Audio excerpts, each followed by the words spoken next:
ঠান্ডা লেগেছে, মুখে একদম স্বাদ নেই, তাই রাতের বেলায় রান্নাটা করে খেলাম। তো ভাবলাম তোমাদের সাথেও একটু শেয়ার করি। হ্যালো বন্ধুরা, কেমন আছো তোমরা সবাই? আশা করি ভালো আছো। আমরা অনেক ভালো আছি আলহামদুলিল্লাহ। তো এই যে এই রান্নাটা করার জন্য যা যা লাগবে সেগুলো তো দেখেই নিয়েছো তোমরা। এরপর কড়াইতে দিয়ে দিলাম সামান্য তেল, তারপরে কালো জিরে ফোড়নে দিয়ে দিলাম, দিয়ে যে রসুন কুচি, পেঁয়াজ কুচি, কাঁচা লঙ্কা কুচি তেলের উপরে দিয়ে দিলাম, দিয়ে এবারে নাড়াচাড়া করতে থাকবো। তার মধ্যে একটুখানি দিয়ে দিলাম হলুদ গুঁড়ো রঙের জন্য, যাতে কালারটা ভালো হয় তার জন্য। তারপরে দিয়ে নাড়াচাড়া করতে থাকবো, দিয়ে তারপরে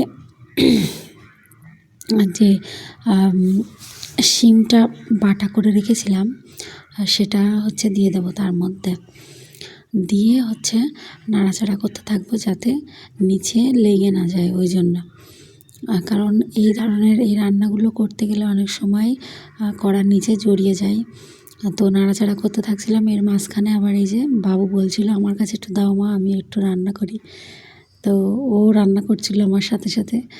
আর এই যে এটা জাল দিতে দিতে মানে শুকনো শুকনো হয়ে এরকম একটা শেপে চলে আসবে। তো তারপরে এই যে সেটা রেডি করে এই যে রাতে খাওয়ার জন্য নিয়ে নিলাম। তো কীরকম লাগছে দেখে তো বুঝতেই পারছো, এরপরে খেয়ে দেখা যাক কীরকম হয়। তো তারপরে এই যে রাতের খাওয়ার জন্য ছেলে বলছিল আমাকে দাও, আমি খেয়ে বলি কীরকম হয়েছে।